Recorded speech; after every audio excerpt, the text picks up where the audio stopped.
ಆಕಾಶವಾಣಿ ವಾರ್ತೆಗಳು ಓದುತ್ತಿರುವವರು ರೇಖಾ ನಾಯ್ಕರ್. ಮುಖ್ಯಾಂಶಗಳು: ಪಶ್ಚಿಮ ಏಷ್ಯಾ ಸಂಘರ್ಷ, ಮಾತುಕತೆ ಮೂಲಕ ಶಾಂತಿ ಒಪ್ಪಂದಕ್ಕೆ ಬರುವಂತೆ ಭಾರತ ಆಗ್ರಹ. ದೇಶೀಯ ಎಲ್ಪಿಜಿ ಉತ್ಪಾದನೆಯಲ್ಲಿ ಶೇಕಡಾ 40ರಷ್ಟು ಹೆಚ್ಚಳ, ಪೆಟ್ರೋಲಿಯಂ ಮತ್ತು ನೈಸರ್ಗಿಕ ಅನಿಲ ಸಚಿವಾಲಯ ಮಾಹಿತಿ. 300 ಅಕ್ರಮ ಜೂಜು ವೆಬ್ಸೈಟ್ಗಳು ಮತ್ತು ಆಪ್ಗಳನ್ನು ನಿರ್ಬಂಧಿಸಿದ ಕೇಂದ್ರ ಸರ್ಕಾರ. ಓರ್ಲಿಯನ್ಸ್ ಮಾಸ್ಟರ್ಸ್ ಬ್ಯಾಡ್ಮಿಂಟನ್ ಮಹಿಳಾ ಸಿಂಗಲ್ಸ್ ಕ್ವಾರ್ಟರ್ ಫೈನಲ್ಸ್ನಲ್ಲಿ ಮಾಳ್ವಿಕಾ ಬನ್ಸೋದ್, ಇಶಾರಾಣಿ ಬರುವಾ ಮುಖಾಮುಖಿ. ವಾರ್ತೆಗಳ ವಿವರ.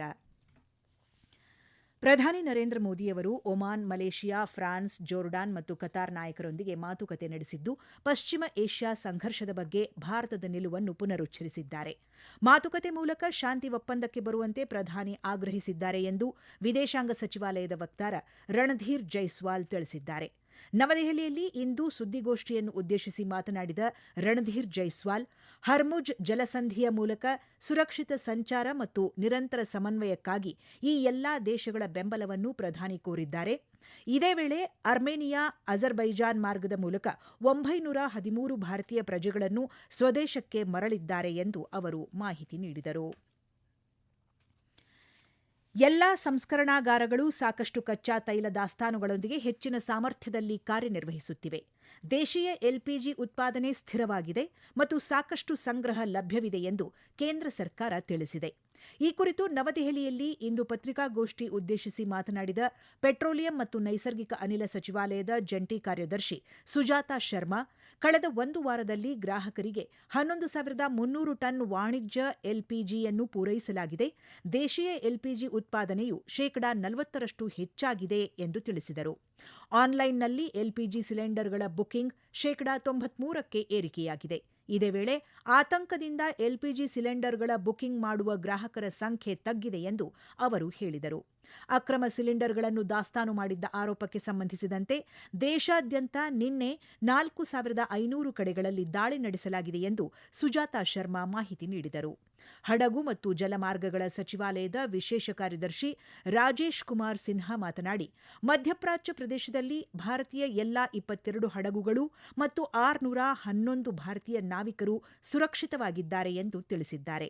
ಇದೇ ವೇಳೆ ಕಚ್ಚಾ ತೈಲ ಮತ್ತು ಎಲ್ಪಿಜಿ ನಿರ್ವಹಣೆಗೆ ನವ ಮಂಗಳೂರು ಬಂದರು ಶುಲ್ಕದಲ್ಲಿ ರಿಯಾಯಿತಿ ಘೋಷಿಸಿದೆ ಎಂದು ಮಾಹಿತಿ ನೀಡಿದರು. ಕೇಂದ್ರ ಕೃಷಿ ಮತ್ತು ರೈತ ಕಲ್ಯಾಣ ಸಚಿವ ಶಿವರಾಜ್ ಸಿಂಗ್ ಚೌಹಾಣ್ ಅವರು ನವದೆಹಲಿಯಲ್ಲಿ ಇಂದು ಹಿರಿಯ ಅಧಿಕಾರಿಗಳೊಂದಿಗೆ ದೇಶದ ಕೃಷಿ ಪರಿಸ್ಥಿತಿಯನ್ನು ಪರಿಶೀಲಿಸಿದರು. ಹಲವಾರು ರಾಜ್ಯಗಳಲ್ಲಿ ಅಕಾಲಿಕ ಮಳೆ ಮತ್ತು ಆಲಿಕಲ್ಲು ಮಳೆಯಿಂದಾಗಿ ಹಾನಿಗೊಳಗಾದ ಬೆಳೆಗಳ ಕುರಿತು ಸಭೆಯಲ್ಲಿ ಚರ್ಚಿಸಲಾಯಿತು. ರೈತರಿಗೆ ಸಾಧ್ಯವಾದಷ್ಟು ಪರಿಹಾರ ಸಿಗುವಂತೆ ನೋಡಿಕೊಳ್ಳಲು ತಕ್ಷಣದ ಸಮೀಕ್ಷೆಗಳು ಮತ್ತು ಅಗತ್ಯ ಕ್ರಮಗಳಿಗೆ ಸೂಚನೆ ನೀಡಲಾಗಿದೆ. ರೈತರು ತಮ್ಮ ಉತ್ಪನ್ನಗಳಿಗೆ ನ್ಯಾಯಯುತ ಬೆಲೆ ಪಡೆಯಲು ಸಾಧ್ಯವಾಗುವಂತೆ ಕನಿಷ್ಠ ಬೆಂಬಲ ಬೆಲೆಯಲ್ಲಿ ಸುಗಮ ದಾಸ್ತಾನು ಸಂಗ್ರಹ ಖಚಿತಪಡಿಸಿಕೊಳ್ಳಲು ಅಗತ್ಯ ಸೂಚನೆ ನೀಡಲಾಗಿದೆ ಎಂದು ಸಾಮಾಜಿಕ ಜಾಲತಾಣದಲ್ಲಿ ಸಚಿವ ಶಿವರಾಜ್ ಸಿಂಗ್ ಚೌಹಾಣ್ ತಿಳಿಸಿದ್ದಾರೆ. ಮುಂಬರುವ ಮುಂಗಾರು ಋತುವಿನಲ್ಲಿ ದೇಶದ ವಿವಿಧ ಪ್ರದೇಶಗಳಲ್ಲಿ ಪ್ರಾದೇಶಿಕ ಕೃಷಿ ಸಮ್ಮೇಳನಗಳನ್ನು ಆಯೋಜಿಸಲು ನಿರ್ಧರಿಸಲಾಗಿದೆ. ಇದರಿಂದಾಗಿ ಸ್ಥಳೀಯ ಅಗತ್ಯಗಳಿಗೆ ಅನುಗುಣವಾಗಿ ಮುಂಗಾರು ಬೆಳೆಗೆ ಉತ್ತಮ ಕಾರ್ಯತಂತ್ರಗಳನ್ನು ರೂಪಿಸಬಹುದು ಎಂದು ಅವರು ಮಾಹಿತಿ ನೀಡಿದ್ದಾರೆ. ಉಪರಾಷ್ಟ್ರಪತಿ ಸಿಪಿ ರಾಧಾಕೃಷ್ಣನ್ ನಾಳೆಯಿಂದ 2 ದಿನಗಳ ಕಾಲ ಮಹಾರಾಷ್ಟ್ರ ಪ್ರವಾಸ ಕೈಗೊಳ್ಳಲಿದ್ದಾರೆ. ತಮ್ಮ ಭೇಟಿಯ ಮೊದಲ ದಿನದಂದು ಅವರು ನಾಗ್ಪುರದ ಮಹರ್ಷಿ ವ್ಯಾಸ್ ಸಭಾಂಗಣದಲ್ಲಿ ಭಾರತೀಯ ಯುವ ಸಂಸತ್ತಿನ 29ನೇ ರಾಷ್ಟ್ರೀಯ ಅಧಿವೇಶನದ ಉದ್ಘಾಟನಾ ಸಮಾರಂಭದಲ್ಲಿ ಭಾಗವಹಿಸಲಿದ್ದಾರೆ. ನಂತರ ರತನ್ ಟಾಟಾ ಮಹಾರಾಷ್ಟ್ರ ರಾಜ್ಯ ಕೌಶಲ್ಯ ವಿಶ್ವವಿದ್ಯಾಲಯದ ಮೊದಲ ಘಟಿಕೋತ್ಸವ ಸಮಾರಂಭ ಮತ್ತು ಮುಂಬೈನಲ್ಲಿ 64ನೇ ಜೈನ ದೀಕ್ಷಾ ಸಮಾರಂಭದಲ್ಲಿ ಪಾಲ್ಗೊಳ್ಳಲಿದ್ದಾರೆ. ಭೇಟಿಯ 2ನೇ ದಿನದಂದು ಉಪರಾಷ್ಟ್ರಪತಿ ಸಿಪಿ ರಾಧಾಕೃಷ್ಣನ್ ಮಹಾರಾಷ್ಟ್ರದ ಪುಣೆಯಲ್ಲಿರುವ ನಿಸರ್ಗೋಪಚಾರ್ ಆಶ್ರಮದ ಸಂಸ್ಥಾಪನಾ ದಿನಾಚರಣೆಯಲ್ಲಿ ಭಾಗವಹಿಸಲಿದ್ದಾರೆ. ಕ್ಯಾಮರೂನ್ ಯೌಂಡೆಯಲ್ಲಿ ಇದೇ 26ರಿಂದ 29ರವರೆಗೆ ನಡೆಯಲಿರುವ ವಿಶ್ವ ವ್ಯಾಪಾರ ಸಂಸ್ಥೆ WTO 14ನೇ ಸಚಿವ ಸಮ್ಮೇಳನದಲ್ಲಿ ಭಾರತದ ನಿಯೋಗದ ನೇತೃತ್ವವನ್ನು ಕೇಂದ್ರ ವಾಣಿಜ್ಯ ಮತ್ತು ಕೈಗಾರಿಕಾ ಸಚಿವ ಪಿಯೂಷ್ ಗೋಯಲ್ ವಹಿಸಲಿದ್ದಾರೆ. ವಿವಿಧ ಭೌಗೋಳಿಕ ರಾಜಕೀಯ ಕಾರಣಗಳಿಂದಾಗಿ ಜಗತ್ತು ಪ್ರಕ್ಷುಬ್ಧತೆಯನ್ನು ಎದುರಿಸುತ್ತಿರುವ ನಡುವೆ ಜಾಗತಿಕ ವ್ಯಾಪಾರವನ್ನು ಉತ್ತೇಜಿಸುವಲ್ಲಿ ಪ್ರಮುಖ ಪಾತ್ರ ವಹಿಸಲು WTOವನ್ನು ಮತ್ತಷ್ಟು ಬಲಪಡಿಸಲು ಭಾರತ ಒತ್ತಾಯಿಸುತ್ತದೆ ಎಂದು ಕೇಂದ್ರ ವಾಣಿಜ್ಯ ಮತ್ತು ಕೈಗಾರಿಕಾ ಸಚಿವಾಲಯ ತಿಳಿಸಿದೆ. ಇ ಕಾಮರ್ಸ್ ಪ್ರಸರಣದ ಮೇಲಿನ 28 ವರ್ಷಗಳ ನಿಷೇಧ ಮುಂದುವರಿಕೆ, ಮೀನುಗಾರಿಕೆ ಸಬ್ಸಿಡಿಗಳು ಮತ್ತು ಅಭಿವೃದ್ಧಿಗಾಗಿ ಹೂಡಿಕೆ ಸೌಲಭ್ಯ ಒಪ್ಪಂದದ ಪ್ರಸ್ತಾಪ ಸೇರಿದಂತೆ ಇತರ ವಿಷಯಗಳನ್ನು ಭಾರತ ಪ್ರಸ್ತಾಪಿಸಲಿದೆ ಎಂದು ಸಚಿವಾಲಯ ತಿಳಿಸಿದೆ. ಈ ವಾರ್ತೆಗಳನ್ನು ಆಕಾಶವಾಣಿಯಿಂದ ಕೇಳುತ್ತಿದ್ದೀರಿ.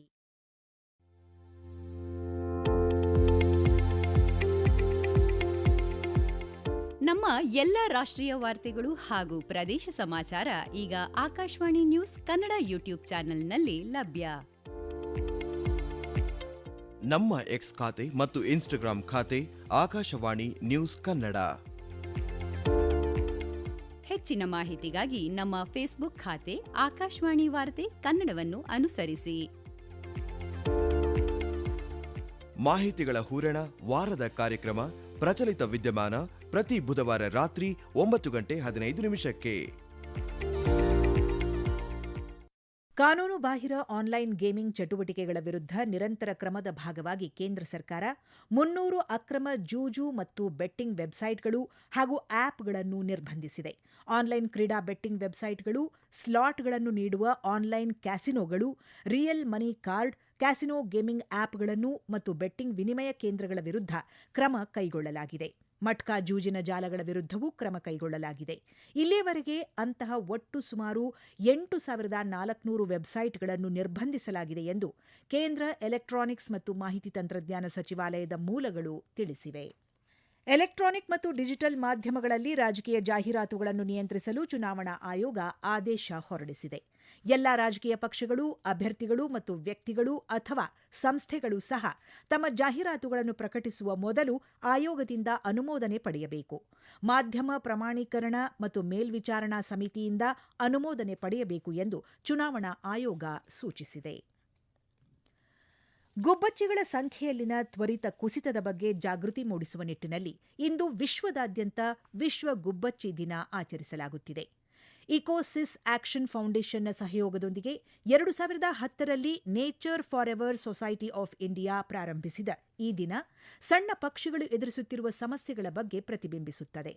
ಮನೆಗಳು ಮತ್ತು ನೆರೆಹೊರೆಗಳಲ್ಲಿ ಪರಿಚಿತ ದೃಶ್ಯವಾಗಿದ್ದ ಗುಬ್ಬಚ್ಚಿಗಳ ಸಂಖ್ಯೆಯು ನಗರೀಕರಣ, ಮಾಲಿನ್ಯ, ಗೂಡು ಕಟ್ಟುವ ಸ್ಥಳಗಳ ನಷ್ಟ ಮತ್ತು ಬದಲಾಗುತ್ತಿರುವ ಜೀವನ ಶೈಲಿಯಿಂದಾಗಿ ತೀವ್ರ ಕುಸಿತ ಕಂಡಿದೆ. ಗುಬ್ಬಚ್ಚಿಗಳು ಪರಿಸರ ಸಮತೋಲನವನ್ನು ಕಾಪಾಡಿಕೊಳ್ಳುವಲ್ಲಿ ನಿರ್ಣಾಯಕ ಪಾತ್ರ ವಹಿಸುತ್ತವೆ.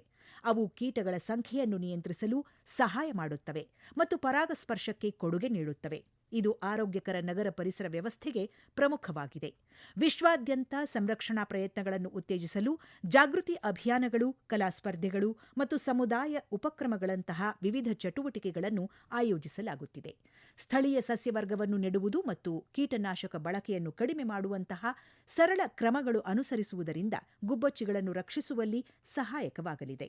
ಗುಬ್ಬಚ್ಚಿಗಳು ಕೇವಲ ಪಕ್ಷಿಗಳಲ್ಲ, ಅವು ಪರಿಸರದ ಆರೋಗ್ಯಕರ ಸೂಚಕಗಳಾಗಿವೆ. ಫ್ರಾನ್ಸ್ ರಾಜಧಾನಿ ಪ್ಯಾರಿಸ್ನಲ್ಲಿ ನಡೆಯುತ್ತಿರುವ ಓರ್ಲಿಯನ್ಸ್ ಮಾಸ್ಟರ್ಸ್ ಬ್ಯಾಡ್ಮಿಂಟನ್ ಪಂದ್ಯಾವಳಿಯಲ್ಲಿ ಭಾರತದ ಅರ್ಜುನ್ ರಾಮಚಂದ್ರನ್ ಮತ್ತು ಹರಿಹರನ್ ಜೋಡಿ ಇಂಡೋನೇಷ್ಯಾದ ಭಾಗಸ್ ಮೌಲಾನಾ ಮತ್ತು ಲಿಯೋ ಕಾರ್ನಾಂಡೋ ಜೋಡಿ ವಿರುದ್ಧ 12-21, 20-22 ಅಂತರದಲ್ಲಿ ಪರಾಭವಗೊಂಡಿದೆ. ಮಹಿಳಾ ಸಿಂಗಲ್ಸ್ ಕ್ವಾರ್ಟರ್ ಫೈನಲ್ ಪಂದ್ಯದಲ್ಲಿ ಭಾರತದ ತನ್ವಿ ಶರ್ಮಾ ಮತ್ತು ಜಪಾನ್ ನಟ್ಸುಕಿ ನಿದೈರಾ ಮುಖಾಮುಖಿಯಾಗಿದ್ದು ಪಂದ್ಯ ಪ್ರಗತಿಯಲ್ಲಿದೆ. ಇದೇ ವೇಳೆ ಇಂದು ನಡೆಯಲಿರುವ ಮತ್ತೊಂದು ಕ್ವಾರ್ಟರ್ ಫೈನಲ್ ಪಂದ್ಯದಲ್ಲಿ ಮಾಳ್ವಿಕಾ ಬನ್ಸೋದ್ ಇಶಾರಾಣಿ ಬರುವಾ ಅವರನ್ನು ಎದುರಿಸಲಿದ್ದಾರೆ.